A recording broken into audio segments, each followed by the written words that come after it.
खान को बूढ़े इंस्ट्रक्टर की वो बातें याद आ रही थी जो दमे रुखसत उसने कही थी। उसने आबिद खान को बताया था, बच्चे ये लॉन्चिंग पैड जिससे हम तुम्हें क्रॉस करवा रहे हैं बहुत महफूज भी है और बहुत खतरनाक भी। कभी कभी ये कुरियर्स गाइड डबल क्रॉस भी कर जाते हैं। हम मुकम्मल छानबीन करके ही आदमी गांठते हैं, लेकिन ये बात कभी ना भूलना कि जो शख्स चंद हजार रुपए के लिए अपने मुल्क से गद्दारी पर आमादा हो जाए वो तुम्हें भी मजीद चंद हजार रुपए की खातिर धोखा दे सकता है।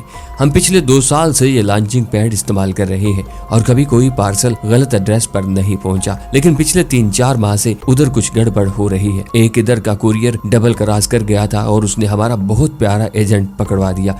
कुछ दिन पहले भी ऐसा ही एक वाकया हुआ था। उधर से एक एजेंट वापस आ रहा था कि सूबेदार ने अपनी बात नामुकम्मल छोड़ दी थी। शायद उसे महसूस होने लगा था कि उसे ये सब कुछ खान को नहीं बताना चाहिए। बच्चे, अच्छा सिपाही हालात के मुस्बत से ज्यादा मंफी पहलू पर नजर रखता है। हमें गाइड पर शक नहीं करना चाहिए, लेकिन अपनी आंखें हमेशा खुली रखना। उसे खामखा अपने इस बाप की तरह शफीक इंस्ट्रक्टर से एक अकीदत सी हो चली थी जो उसके सामने मुख्तलिफ एजेंटों के तजुर्बात धराते हुए हमेशा यही कहा करता था, बच्चे इन लोगों की लाइन कभी यूं कि तू ना अपनाना, इसमें कोई ना कोई जिद्दत जरूर पैदा करना।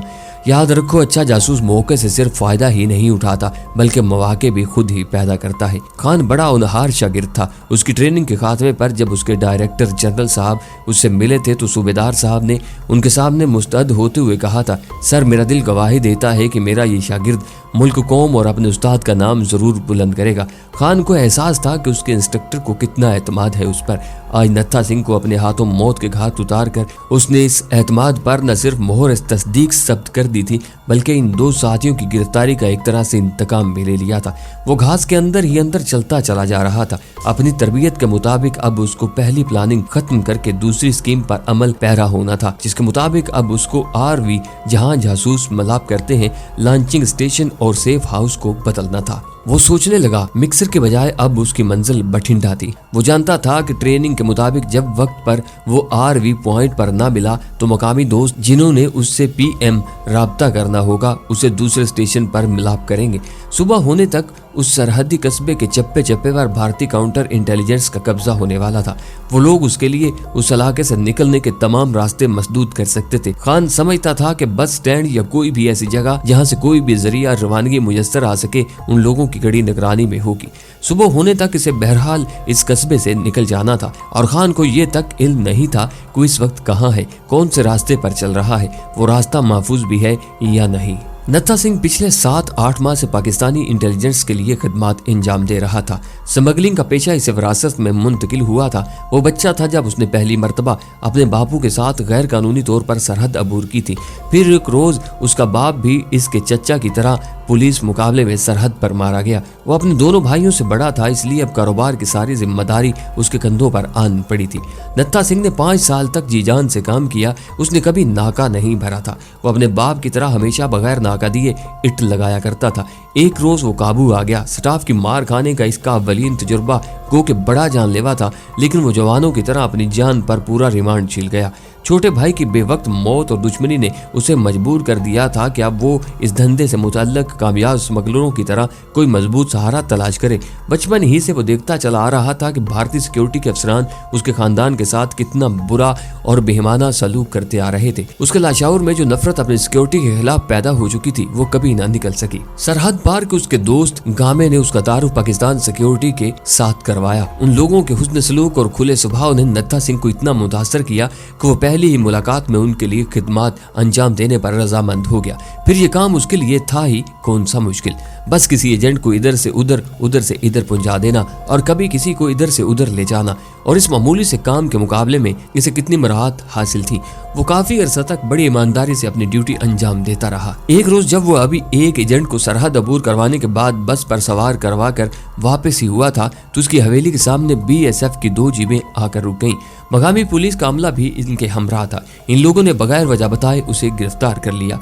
बात अगर मकामी थाने तक ही रहती तो नत्था सिंह उसे आसानी से संभाल लेता, लेकिन इस मर्तबा वो लोग इसे सीधे अमृतसर इंट्रोगेशन सेंटर ले गए थे। नत्था सिंह ने कई तफ्तीशें काटी थी, लेकिन उस सेंटर में 1 हफ्ते की रिमांड ही ने उसे तोड़ कर रख दिया था। वो अपने सदक पर आखिरी दम तक कायम रहता, लेकिन उसके केस इंचार्ज DSP शर्मा ने हारना सीखा ही नहीं था। रिमांड खत्म होने के 2 रोज बेहतर ही वो लोग इसकी इकलौती बहन को ले आए। जब जंजीरों में बंधे नत्था सिंह के सामने उसकी बहन को नीम बोहरना हालत में लाया गया और DSP ने एक कतार में लगे स्टाफ के मुस्टंडों की तरफ इशारा करके उसे संगीन हालत में आने की वार्निंग दी, तो नत्था सिंह को यूं लगा जैसे उसका सारा वजूद मिट्टी होकर रह गया हो। शर्मा ने बड़ा ऊंचा लेकिन इंतहाई भरपूर वार किया था। उसके पीछे कतार में खड़े मुस्टंडे सिपाही जिस तरह भूखी और खा जाने वाली नजरों से उसकी बहन जीतो को घूर रहे थे, वो मंजर नत्था सिंह जैसे खानदानी बदमाश को पागल कर देने के लिए काफी था। उसने 12 रोज मुसलसल दिन रात मार खाई और अपने जुर्म का इकरार नहीं किया था, लेकिन जीतो को सामने देखकर दूसरे ही मिनट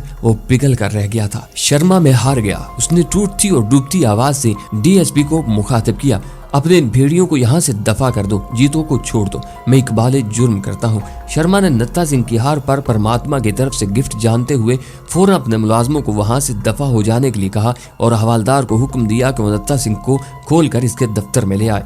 नत्था सिंह दफ्तर में पहुंचा तो जीतो इसके गले लगकर बलक बलक कर रोने लगी।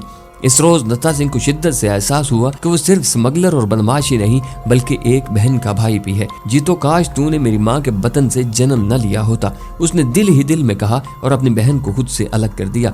शर्मा साहब, पहले जीतो को यहाँ से निकालो और मुझे गीता पर हलफ दो कि आइंदा कभी ऐसी जलील हरकत नहीं करोगे, उसके बाद मैं अगली बात करूंगा, उसने DSP को मुखातब किया था। शर्मा ने चंद लम्हों के लिए गर्दन झुकाकर कुछ सोचा। वो नत्था सिंह की नाराजगी का खतरा मोल नहीं ले सकता था। उसे इस बात पर फख्र था कि जो काम बड़े बड़े जगादरी अफसर न कर सके वो कारनामा उसके हाथों अंजाम पाया गया। उसने नत्था सिंह को इकबाली करवाकर तमाम पुराने अफसरों का रिकॉर्ड तोड़ दिया था। ठीक है नत्था सिंह, हाँ, उसने नत्था सिंह की आंखों में झांका। इंट्रोगेशन सेंटर के बाहर वाले मंदिर से उसने मुकद्दस गीता मंगवाई और उस पर हाथ रख कर हल्फ दिया कि अगर नत्था सिंह इन लोगों की मर्जी के मुताबिक काम करता रहा तो वो कभी जीतो पर दोबारा हाथ नहीं डालेंगे। जीतो को नत्था सिंह के सामने उसके मामू के साथ वहां से रुखसत कर दिया गया। उस मामू को भी वो लोग जीतो के साथ ही बांध लाए थे। नत्था सिंह के लिए वहीं सिगरेट और शराब मंगवा ली गई और वो तोते की तरह फर फर बोलने लगा। तीसरे ही रोज उसने एक पाक सिपाही को, जिसने अपना मिशन मुकम्मल होने पर इसके साथ पार जाना था, भारतीय सिक्योरिटी के हाथों गिरफ्तार करवा दिया। ये काम इतनी चालाकी और होशियारी से किया गया कि इस पर किसी को पाकिस्तान में शक ही न हो सका। नत्था सिंह की डोर अब भारतीय आर्मी इंटेलिजेंस के एक मेजर के हाथों में थमा दी गई थी, जिसकी हदायत पर वो पाकिस्तानी इंटेलिजेंस के लिए बज़ाहिर इतनी ही मुस्तैदी से जी जान से काम करता जिस तरह वो अब तक ये खिदमत अंजाम देता आया था। इस दौरान बड़ी होशियारी से उसने एक और शिकार इन लोगों के हाथ पकड़वा दिया था। वो इस तरह दोहरा फायदा हासिल कर रहा था। पाकिस्तान की तरफ से तो इसे इत्मीनान था ही, अब अपनी तरफ भी कोई इसका कुछ नहीं बिगाड़ सकता था। इस इलाके में 2 एजेंटों की गिरफ्तारी की वजह से इस लॉन्चिंग पैड से इंडो को पार करवाने वाले दूसरे गाइड्स की तरह वो भी पाकिस्तानी इंटेलिजेंस की लिस्ट में जेर निगरानी आ गया था। लेकिन उसके नए उस्ताद बड़े काया थे। उन्होंने नत्था सिंह को पाकिस्तानी इंटेलिजेंस की नजरों में कभी मशकूक न ठहरने दिया। उनका पूरी उसका तीसरा शिकार होता, लेकिन वो खुद इसका शिकार हो चुका था। इस मर्तबा पाकिस्तान इंटेलिजेंस ने बतौर एहतियात उसे पहली पकड़ों से हटकर नई पकड़ से क्रॉस करवाया था। यही वजह थी कि नत्था सिंह को वहां अपनी शनाख्त करवाने के बाद ही मदद मुयस्सर आई थी। जिस पकड़ पर वो इतला लेकर पहुंचा था वहां दिवाली का त्यौहार अपने पूरे जोबन पर था। नजदीकी देहात से पकड़ वाले लड़कियां और शराब ले आए थे। आज की रात उन्हें कोई पूछने वाला नहीं था। वो लोग शराब के नशे में धुत बारी बारी शबाब के रंगीनियों से दिल बहला रहे थे।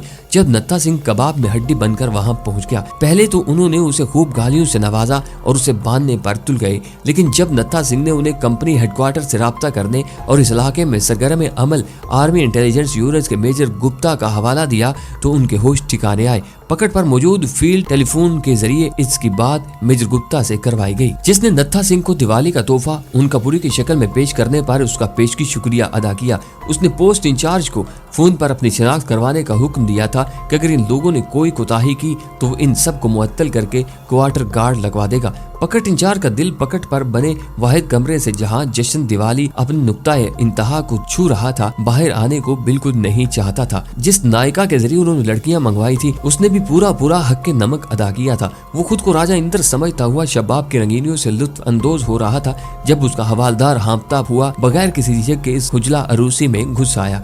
सर इधर फोन पर कोई मेजर गुप्ता होवे। मेजर गुप्ता का नाम ही उसके होश ठिकाने में लाने के लिए काफी था। वो झटके से उठा। यस सर, उसने बमुश्किल अपनी आवाज पर काबू पाकर कहा। कहाँ मरे हुए थे? मेजर गुप्ता दहाड़ा। सर पेट्रोल भेज रहा था। उसकी जुबान लड़खड़ा गई। मेरा आदमी जैसा कहे वैसा करो, खबरदार शिकार हाथ से निकलने ना पाए। उसने फोन पर ही पकड़ इंचार्ज को हदायत और अहकामात जारी किए। उसने फोन नीचे रखते ही मेजर गुप्ता को बेनुत्क सुनाई। हवालदार, उसने एक तरफ खड़े हवालदार को बुलाया। 2 जवान इसके साथ भेज दो, खबरदार कोई गड़बड़ न होने पाए। सालों ने आज ही मरना था। कमबख्त दिवाली की रात को भी चैन नहीं लेने देते। हवालदार को हुक्म देकर वो बड़बड़ाता हुआ उस कमरे में घुस गया जहाँ से थोड़ी देर पहले बादल नखास्ता उसे उठकर बाहर आना पड़ा था। हवालदार पर बड़ी अजीब विपदा आन पड़ी थी। उसे समझ नहीं आ रही थी कि किस किस को नत्था सिंह के साथ जाने को तैयार करे।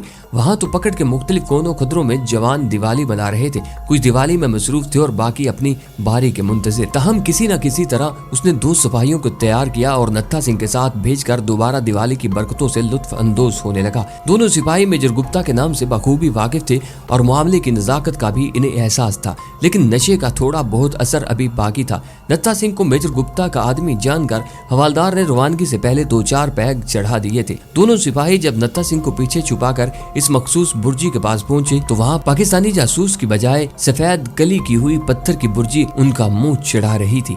पहले तो दोनों ने आंखें मलकर यकीन करना चाहा कि वो कहीं अभी तक नशे में तो नहीं है। जल दे गया साला। बिलाखिर एक को होश आया। क्या मतलब? पहला हैरान था कि ये किस तरह मुमकिन है। निकल गया। आओ उधर इतला करें, अभी दूर नहीं गया होगा। दोनों बड़ी अफरा तफरी में वापस मुड़े। वो सीधे उस जगह पहुंचे जहां नत्था सिंह को बिठा कर गए थे, लेकिन ये क्या, नत्था सिंह भी गायब। ये भी गया। पहले के मुंह से अचानक ही निकल गया। क्या चक्कर है यार, दोनों ही गायब। दूसरे को तो बिल्कुल समझ नहीं आ रही थी। आओ उसे तो देख लें। दोनों ने अपनी अपनी टार्चें रोशन कर ली और लंबी जंगली घास के सिलसिले में घुस गए। करीबन 15 मिनट की जानलेवा मगजमारी के बाद बिल आकर उन्हें ऊंधे मुगिरा नत्था सिंह नजर आ ही गया। बड़ी तेजी और बेकरारी से वो समत लपके। एक ने टार्च पकड़े पकड़े झुक कर उसे सीधा किया। खड़े हुए जवान की टार्च जब उसके चेहरे पर पड़ी तो दहशत से उसकी आंखें फटी की फटी रह गईं। टार्च उसके हाथ से घबराहट में नीचे जा गिरी। दूसरे की हालत भी गैर होने लगी, लेकिन उसने किसी न किसी तरह खुद को संभाले रखा। 1-2 मिनट तक तो दोनों मबहूत खड़े रहे। फिर पहले वाले ने झुककर अपनी टार्च उठाई और उसे बुझाकर खड़ा हो गया। ये तो मर गया। उसने नत्था सिंह के दहशतज़दा चेहरे की तरफ देखे बगैर अपने साथी से कहा, मर गया, चलो रिपोर्ट करें। दोनों का नशा हैरन हो चुका था, लेकिन जब उन्होंने पकड़ पर पहुंचकर हाँफते हुए खौफजदा और सहमे हुए लहजे में हवालदार को सूरत हाल से आगाह किया तो उसने यही समझा कि दोनों नशे की हालत में हैं। लेकिन जब वो कस्में खाने लगे तो हवालदार को भी अपना नशा हिरन होता हुआ दिखाई दिया। सूरत हाल की संगीनी के एहसास ने उसे लर्जा कर रख दिया। वो तमाम एहतियातें बालाए ताक रखकर एक मर्तबा फिर दोनों को लेकर उसी कमरे में जा घुसा जहां पकड़ कमांडर दाद ऐश दे रहा था।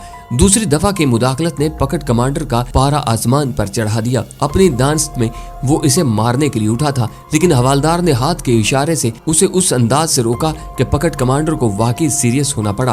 पहले उसकी बात सुन ले महाराज जी, हवालदार बोला और दोनों उसके इशारे पर उसी तरह चल पड़े जैसे किसी ने रेडियो का स्विच ऑन कर दिया हो। क्या बक रहे हो? पकड़ कमांडर को मुकम्मल होश आ गया। चलो मैं आया कहकर उसने अफरा तफरी में अपनी वर्दी पहनना शुरू कर दी।